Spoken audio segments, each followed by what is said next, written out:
Time now for former Prisons Minister Anne Widdecombe, and lawless Britain is creeping closer towards anarchy, with Crown Court judges, that's not even magistrate judges, Crown Court judges now being ordered not to jail rapists and burglars, apparently, because our prisons are full. So Lord Justice Edith, the senior presiding judge for England and Wales, has decided that sentencing of convicted criminals who are currently on bail should be temporarily delayed from Monday, with some existing prisoners also due to be released early from the start of next week. This comes after terrifying Ministry of Justice figures published last week showed that the national prison population was just 654 inmates away from reaching full capacity. Well, excuse me, but I suspect after tomorrow's day of jihad, if that ever happens, then we may well be completely full. But Anne, I welcome you to the fray. As a former prisons minister yourself, does this surprise you at all? Can Britain get a grip of its failing prisons? What's going on? I just cannot believe what's happening. This lot have been in power for 13 years. You know, it's not as if they've suddenly inherited a situation. I don't know what Jeremy Hunt has been doing. He must have known that we needed money to supply more prison places. Now, I had a crisis when I was prisons minister, when the jail started to overflow.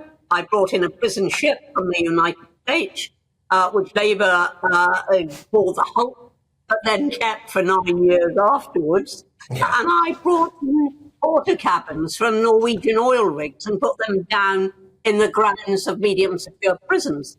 And in other words, I created more space. Now, this government hasn't had the foresight to work out how much space it's going to need and what it will do if it does run out. Now, until that they're renting prison space abroad, that's fine. There's nothing wrong with that. But that cannot be a long-term solution. And they got to start on prisons. It's as simple as that. It's as simple as that. This isn't just the Home Secretary. This is the Exchequer as well. So the solution is actually something that you've already done. And this doesn't take a radical genius, out-of-the-box thinker to think about. You create more space by bringing that space to us. You get prison ships, and you're absolutely bob on, by the way. Labour will slam it, won't they? Well, they're not going to change it if they come into power. Well, of course they're not, but they're going to inherit exactly the same situation if they do come to power next year. They're going to have to work out what to do. And the only thing you can do if you're running out of prison space is to create more space. It's the only thing you can do. And what does this say to people out there right now who are criminally minded? I mean, with respect, we can't lie about this stuff. It's a big news story. But if I was someone who was, you know, inclined to go out and commit crime, I'd be looking at this now. I'd be rubbing my hands together and I'd think, right, let's get a big bag, let's go out and commit a crime. Well, it certainly wouldn't be certain that you would go to prison. You know, you could take a gamble and you could assume that if you did commit a crime, even if you were caught and even if you were sentenced, you wouldn't actually go to prison, or else, you know, your imprisonment would be delayed. You might want to make that calculation, but the appalling thing is that overcrowded prisons are very, very dangerous places, and that's what we've got at the moment. I'm going to read you now a statement from the Ministry of Justice. I'll get you to react off the back of it, Anne. Our first priority is to keep the public safe from dangerous criminals. However, the criminal justice system has seen unprecedented growth in the prison population, with 6,000 more prisoners on remand than pre-pandemic. The prison service has already put in place measures to help manage these pressures, and the government is carrying out the biggest prison building campaign since the Victorian era to build 20,000 new places, making sure we always have the places we need. And what do you make of that?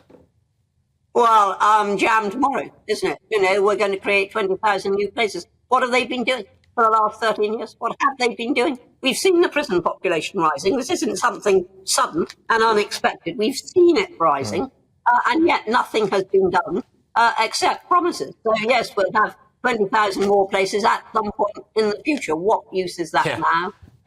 No, you're right. I mean, I agree with you. And again, it's a population rise as well at the same time. It's not just the prison population rise, the population rise in general. Another vivid example of how we have not accounted for this huge immigration Ponzi scheme that this country appears to have signed up to. Not us, of course. People vote against it at every single opportunity. But yet the nation signs up for it. Now, Anne, a shift in tone, all right? So ITV's Well, it says here eagerly anticipated, right? I'm not sure about that, but eagerly anticipated reboot of reality show Big Brother hit our screens on Sunday night. The broadcaster admitting that they forced housemates to undergo respect and inclusion training before entering the Big Brother house. Grief.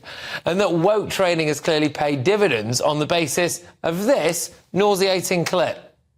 Can we just double-check pronouns so nobody gets offended? Hallie, what did you say? She, her. Fabulous. Yinran, what's your pronouns? She, her. He, him. He, him. No way. Right, OK. I haven't seen that before. And as a former housemate yourself, what do you make of that?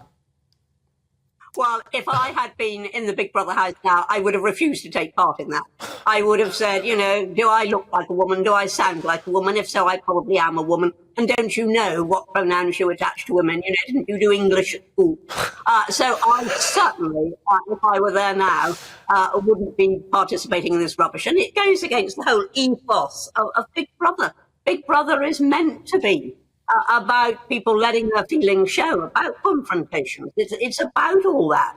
And trying to turn it into some very tame, politically correct, it's going to be boring. It's going to be absolutely boring. Well, go woke, go broke. I'm sorry, nobody tunes into Big Brother or has ever tuned into Big Brother to have people sitting around deliberately trying not to offend each other. It's supposed to be the opposite. It's supposed to be shock and awe television, isn't it? Well, it's supposed to be, yes. And the theory is, you know, you take a group of people, you take away all their books, you take away all their pens and pencils, they've only got each other to rely on. And you look at the interaction. Well, if the interaction is going to be, oh, please do call me she, her, I can't see people staying tuned in for very long. They need to parachute you in, Anne. They need to parachute you in, get our house shaken up, I'm telling you. Anne, thank you very much. Always an absolute delight. You take care, OK? Anne Widdecombe, thank you very, very much.